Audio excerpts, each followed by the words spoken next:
سحر کے خلا کے فیصلے کے بعد اب حریم کو سمجھ آتی ہے کہ وہ غلط تھی۔ سحر اسے پھر سے زندگی کی طرف لانے کے لیے ضامن کو اسے سونپ رہی ہے اور اسے یاد دلاتی ہے کہ تم کتنی اچھی ہو، لیکن اس وقت سحر نے اپنے بچے کے مرنے کا الزام قدرت پر لگایا تو الفاظ بہت برے تھے۔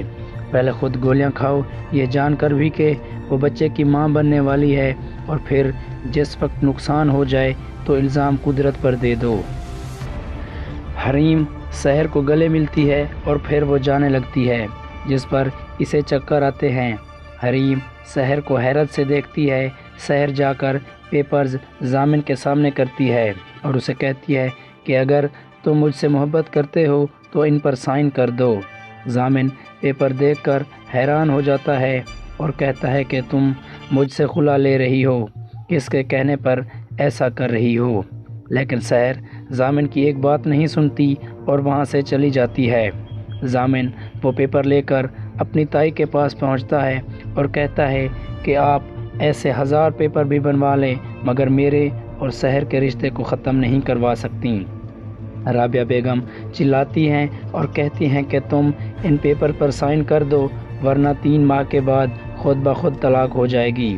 ایسے میں حریم وہاں آ جاتی ہے اور کہتی ہے کہ ضامن اور حریم کی اور سحر کی طلاق نہیں ہوگی۔ جب ایک عورت ماں بننے والی ہوتی ہے تو دنیا کی کوئی طاقت اسے اپنے شوہر سے الگ نہیں کر سکتی۔ یہ سن کر ضامن خلا نامہ سب کے سامنے پھاڑ کر چلا جاتا ہے۔ پھر رابعہ بیگم آگے ہو کر حریم کو جھنجھوڑتی ہے کہ تم نے ضامن کو سحر کے ماں بننے کا کیوں بتایا؟ آج حریم اپنی ماں کو آئینہ دکھاتی ہے اور کہتی ہے کہ میرے ساتھ یہ سب کیوں ہو رہا ہے؟ اس کی وجہ صرف تم ہو، کیونکہ میں تمہاری بیٹی ہوں اور تم نے اپنی بیٹی کا نصیب اپنے ہاتھوں سے لکھنے کا کہا تھا۔ آپ نے شرک کیا، آپ کے بڑے بول میرے سامنے آ گئے۔ حریم یہ سب کہہ کر وہاں سے چلی جاتی ہے۔ اس کے بعد رابعہ بیگم لڑکھڑا کر بیڈ پر گر جاتی ہیں کہ اسے اندازہ بھی نہیں تھا کہ وہ اپنے غرور اور تکبر میں کیا کچھ کہہ بیٹھیں۔ دوسری طرف جب ضامن گھر پہنچتا ہے تو اسے اپنے گھر کی چابیوں کے ساتھ سحر کا خط ملتا ہے، جس میں وہ کہتی ہیں کہ میں جانتی ہوں تم مجھ سے محبت کرتے ہو اور اس لیے ان پیپرز پر تم سائن نہیں کرو گے اور میرے پیچھے آؤ گے، مگر میں فیصلہ کر چکی ہوں اور یہاں سے جا رہی ہوں۔